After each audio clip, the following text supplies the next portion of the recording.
আসসালামু আলাইকুম। ইনশাআল্লাহ আশা করি সবাই ভালো আছেন। আলহামদুলিল্লাহ আমিও ভালো আছি। যে যেখান থেকে আমার ভিডিওটি দেখছেন সবাইকে অসংখ্য ধন্যবাদ। সবার প্রতি ভালোবাসা রইল। আজকে একটা সুখবর আর একটা হচ্ছে দুঃসংবাদের মতোই আছে। ঠিক আছে? তো জানি না কিভাবে কে নিবেন।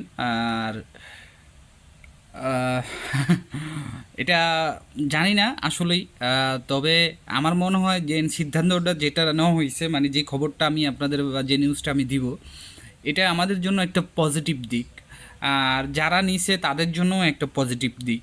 তবে যারা মানে মানে একটা আশা ছিলেন তাদের জন্য একটু হয়তো তারা একটু তাদের একটু মন ভাঙবে এরকম একটা কিছুই। তো বেশি কথা বলবো না, ভিডিওটা শুরু করা যাক। তো সবার কাছে রিকোয়েস্ট, আজকে ভিডিওটা অন্তত শেয়ার করে দিন।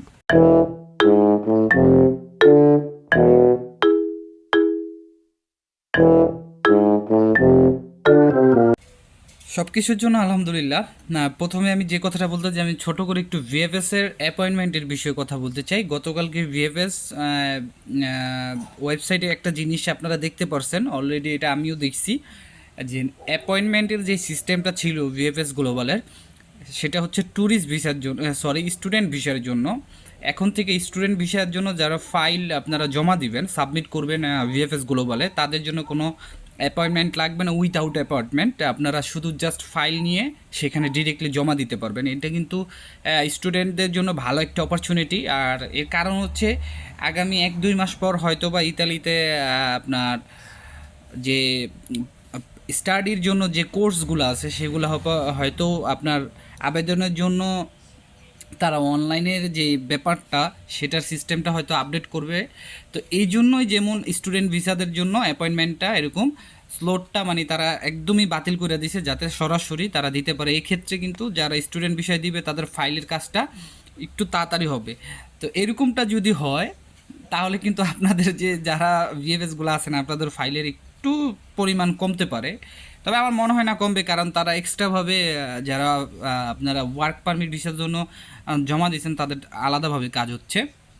তারপরে দ্বিতীয়ত যে কথা বলতে চাই, গতকালকে আমি একটা নিউজ পাইছি, আমি অনেক ভিডিওতে, অনেক ব্লগারের ভিডিওতে দেখছি যে 2 lakh brief case VFS Global IC ইতালি এম্বাসির থেকে। এগুলার ভিতরে সব হচ্ছে পাসপোর্ট।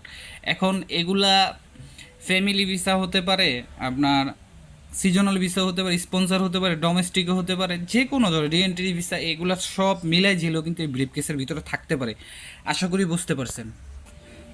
তো এই যে যেহেতু দুই ব্রিফকেসে আপনার পাসপোর্ট এম্বাসি থেকে ডেলিভারি দেওয়া হয়েছে, তার মানে আপনারা এইটুক ধরতে পারেন যে এই সপ্তাহে অথবা এই মাসের ভিতরে আপনারা যারা একদম পেছনের, আমার সাথে কিন্তু একটা ভাইয়ের কথা হয়, যেমন আকরাম ভাই আমার ভিডিও দেখেন, উনি কিন্তু আমার অনেক কাছের একটা বড় ভাই। তো ওনার হচ্ছে 2022 সালের, ওনার 2022 সালের কাগজ এখন তৈরি, উনি পাসপোর্ট পায় নাই, ঠিক আছে? তো অনেক কিছুই করছে উনি, তারপরে এখন তো উনি পায় নাই। ওনার জন্য দোয়া করি, আল্লাহ জানি ওনার মনের আশাটা পূরণ করে, আমাদের সকলের মনের আশা পূরণ করে। তো 2022 সালের পাসপোর্ট এখন রয়ে গেছে, 2023 সালের পাসপোর্ট এখনও রয়ে গেছে। ঠিক আছে, বুঝতে পারছেন? তো আমি যতটুকু মনে করি যে পিছনের যে ফাইলগুলি আছে, 23 সালের যে ফাইলগুলি আছে, আমার মনে হয় এই মাসের ভিতরে আপনারা যারা মানে আপনাদের আশেপাশে, আপনাদের সিরিয়ালের সামনে ছিল বা পিছনে ছিল, যারা পাওয়া গেছে, আপনারা এই সপ্তাহে অথবা এই মাসের ভিতরে আপনারা পেয়ে যেতে পারেন। এ একটা মানে ধারণা আমি করতেছি। যদি হয়ে যায় তাহলে তো মিরাক্কেল হয়ে যাব, কারণ আপনাদের মাঝে তো আবার ধারণা দিয়ে কিছু বলা যাব না। আর দ্বিতীয় যে বিষয়টা আমি বলবো, যে একটা দুঃসংবাদ আমাদের জন্য, দুঃসংবাদ হতে পারে, যেটা হচ্ছে আমরা সকলেই জানি যে 3 বছর মেয়াদি একটা ফ্লোসি ঘোষণা করা হয়েছিল ইটালিতে, 23-24-25। অলরেডি 23-24-এ কিন্তু ফ্লোসির আবেদন করা হয়ে গেছে এবং নুলস্তা দেওয়ার কার্যক্রম শেষ পর্যায়ে আসছে। 23 সালেরটা শেষ, 24 সালেরটাও পুরো একদম পর্যায়ক্রমে চলতেছে। অনেকে 23 সালের আসছে, 24 সালেরও আসতেছে, বা অনেকের আপনার ভিএফএসগুলো বলে জমা। তো যাদেরই মানে জমা আছে আপনার, তারা তো দিছেই। তো কথা হচ্ছে 2025 সালে একটা যে ফেব্রুয়ারি মাসে যে ফ্লোসির আপনার মানে জমার কথা ছিল, আবেদনের কথা ছিল যে আমরা আবেদন করতে পারুম। তো এখন এটা নিয়ে মন্ত্রিপরিষদে একটা কথা হয়েছে, 2025 সালে যে ফ্লোসি, সেটা হচ্ছে ফ্লোসিটা হয়তো বা কোনো কারণে এই বছর যদি সানাতুরিয়া দেওয়া হয় তাহলে এই ফ্লোসিটা হয়তো বা বাতিল করা হতে পারে, অথবা এই ফ্লোসিটা আপনার পিছিয়ে নেওয়া যেতে পারে, মানে হতে পারে।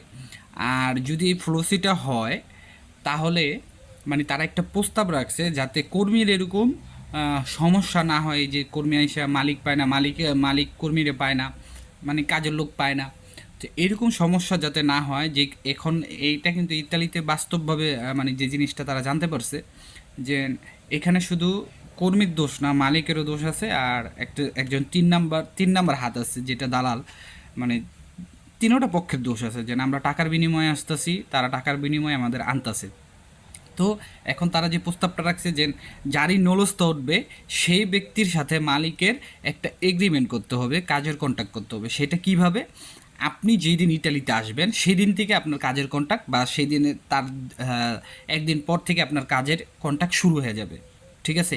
এইভাবে মালিকের কাজের কন্ট্যাক্ট করতে হবে। সেই ক্ষেত্রে দেখা যাবে কি, আপনি যদি আসেন তাহলে মালিক আপনাকে নিতে বাধ্য হবে, এরকম কিছু প্রস্তাব, আরও অনেক ধরনের প্রস্তাব তারা রাখছে।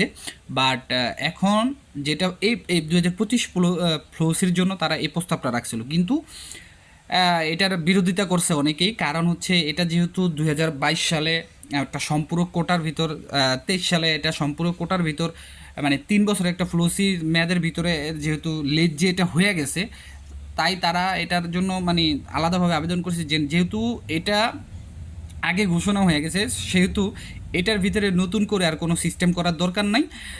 আগামীতে যদি কর্মী সংকটে পড়ে ইটালি, তাহলে আগামীতে যদি আবার ফ্লোসির ঘোষণা দেয়, সেই ক্ষেত্রে তখন ফ্লোসিতে নতুন আইন প্রয়োগ করা হবে, এরকম ঘোষণা তারা দিছে। তো এই ক্ষেত্রে এখন যদি আপনারা একটুখানি আমরা মানে মানে চিন্তা করি, তাহলে মনে করেন যে এমন হতে পারে যেন ফ্লোসি হতেও পারে, এমন হচ্ছে যে নাও হতে পারে। তো এখন ডিপেন্ড করে হচ্ছে ইতালির সরকারের উপরে, গভর্নমেন্টের উপরে।